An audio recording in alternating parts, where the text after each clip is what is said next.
private sector business world treats men, how families treat men. How much more important is that, Jordan, than a fucking pronoun that you refuse to use, yet you whitewash and use illegitimate arguments, illogical or logical fallacies. You're making illogical arguments against Mgtow. Now perhaps you'll see, and hopefully Jordan gets this. I would love to sit down, Jordan, with you and debate this and talk about it. We can talk about it in a general sense, or we can sit down for a week and put together various arguments and just have a roundabout debate about it. But to shoot off the cuff like that is irresponsible for someone as intelligent, as experienced, and as educated as you. Right? You know, is not our manhood, is Mgtow, the sanctity and self-evident necessity of masculinity and the right to self-determination? Isn't that paramount in a free society? The right to my manhood is Mgtow? Yet you call for sacrifice of it. If feminism chooses the destruction of all that is cultural and natural to us as men, Mgtow is not to blame for exposing the faults of it being feminism, nor is Mgtow responsible for the steadfast opposition to the intentional, Jordan, and willful destruction of individual men and masculinity, which is independent from women's interference and corrosive involvement in all of these affairs. Mgtow is not for morons. Mgtow is not for weak-minded men. Mgtow has legitimate arguments, Jordan. If you can't be persuaded, even under threat of legal recourse that is violating in Canada the human rights of these snowflakes who demand to be addressed as a tree if they want to be called a tree, or an it, or a fucking popsicle, and you won't do that? You won't do that. You'll risk losing your job. You'll risk being prosecuted legally for that, Jordan. But you can't spend 5 seconds to think about Mgtow without an ad hominem attack, without an appeal to authority, and naming the woman as the authority in the relationship and the authority, Jordan, to determine who in that relationship is behaving properly and who isn't. You have made a carte blanche statement that the woman is telling him what's wrong with him, as if she is the authority. And you have no evidence to support the idea that women understand relationships better, and that they are moral and upstanding and honest and capable of self-examination the way men are. You just make a blanket statement and then tell us, as Mgtow, we're wrong. And at the very end of it, cap it off by calling anyone who has completely had it and given up on women 100%, calling them weasels. Pathetic weasels. The argument, Jordan, you made is arguably pathetic because of your use of ad hominem attack and other logical fallacies. I have answered your 2-minute aside. Maybe you were catching your breath and giving your brain a chance to rest, to go into some other stuff about the female archetypes. And I'm sure that's what your lecture was about, and I'm sure it was a great lecture. But you stepped into an arena, Jordan, without understanding what you were doing, somehow. And seeing the ferocity with which you, Jordan, oppose censorship, I hesitate, but then choose in good faith to question your ability to honestly assess Mgtow and men's problems in general with the feminist, gynocentric bureaucracy and sociocracy. Right? I challenge your ability to do that. And I will go so far as to speculate, and this is merely speculation, but based on the way you responded to Mgtow, I'll speculate with respect to you, Jordan, that you may be handicapped by a lack of experience with modern feminists because you've been married long term to someone who isn't a feminist. Or that you, Jordan, are married to a horrible woman and you're so afraid of offending her by speaking out against the institution of marriage that you're willing to crap on Mgtow.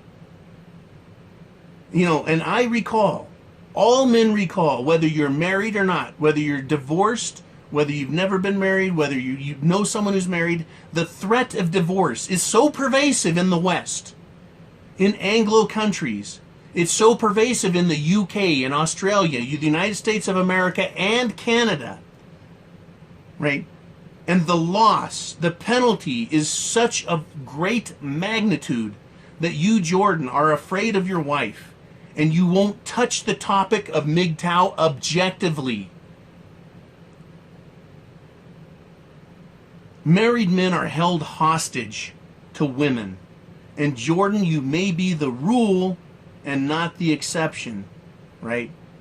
You may be part of the rule and that you won't bend and look at Mgtow honestly because of your fear. And again, this is just a wild speculation, Jordan, because there's no reason anyone with your experience, education, and intelligence, you shouldn't see Mgtow at a deeper level than pathetic weasels who got a divorce and had a bad experience with a woman. And that person who is a pathetic weasel,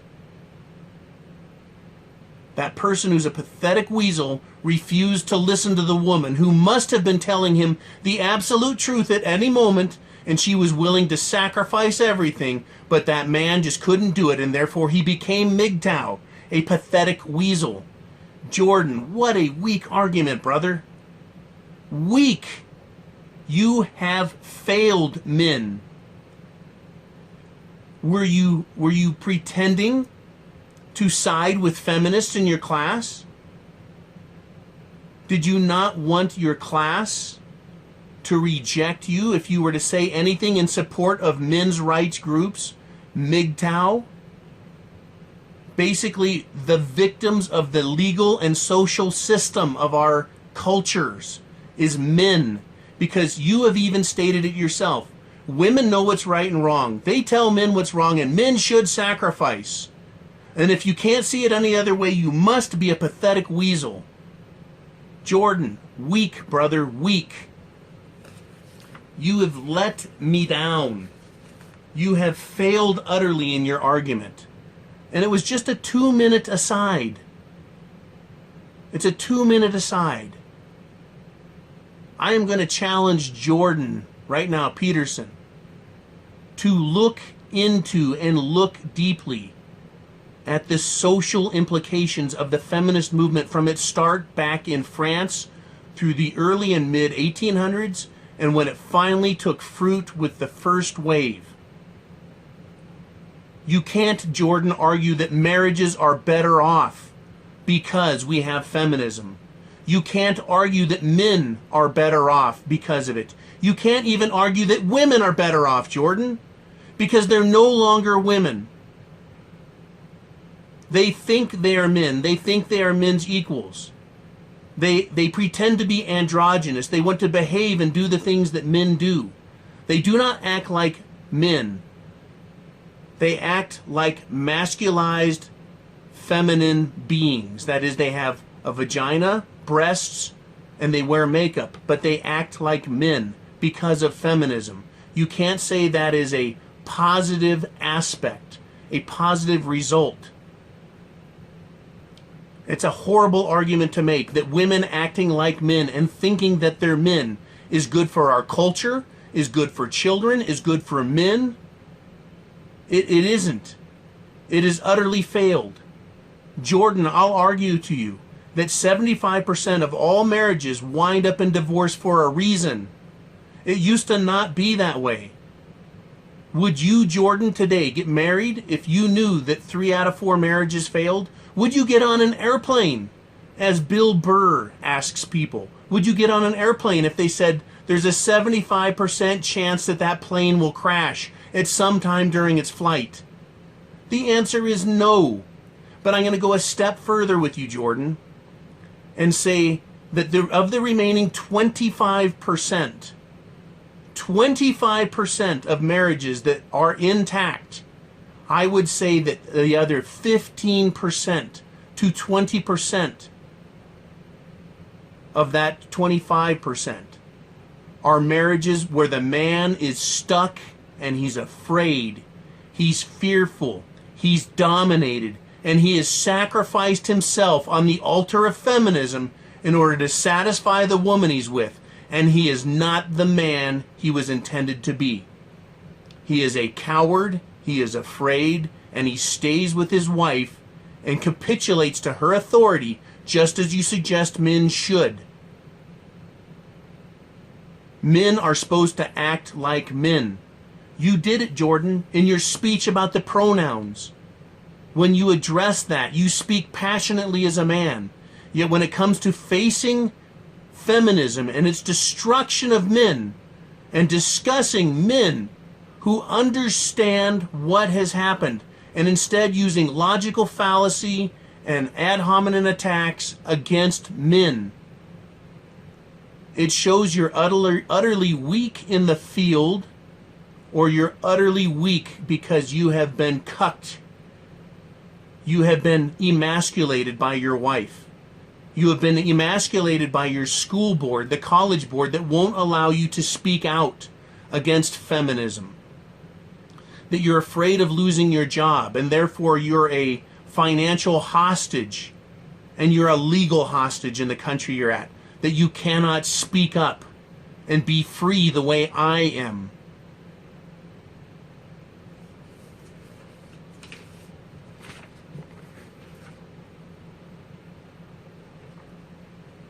I've got to tell you, Jordan, I respect you. I'll always respect the things I've heard you say. But you as a man are playing by the rules, and those rules have been established by feminists. You are the rule, and I, as Mgtow, am the exception. Mgtow, Jordan, is freedom. That is why I called my channel that. I am free. And if 80, 90, 95% of men are like you and afraid to stand up to feminism, then I am the exception to the rule, Jordan. That makes me exceptional. That makes me free. And I will not bow at the altar of the negative, of the destructive archetype of feminists, of women, because that's all there is that's left. The hope, the love, the nurturing side of women is now today, because of the indoctrination and the system under which we live, it is merely a front to attract a man, to snare him so that he can be tapped for his resources and disposed of when that feminist is done with him. Whether she finds another man or she's just put in enough time. The arguments of Mgtow, Jordan, are legitimate. We have cause, Jordan, to make the arguments we make. Good cause. We have history. We have legal precedent. We have sociology. We have psychology. Right? Hundreds, thousands, even millions of hours of psychotherapy have found men in a chair, broken.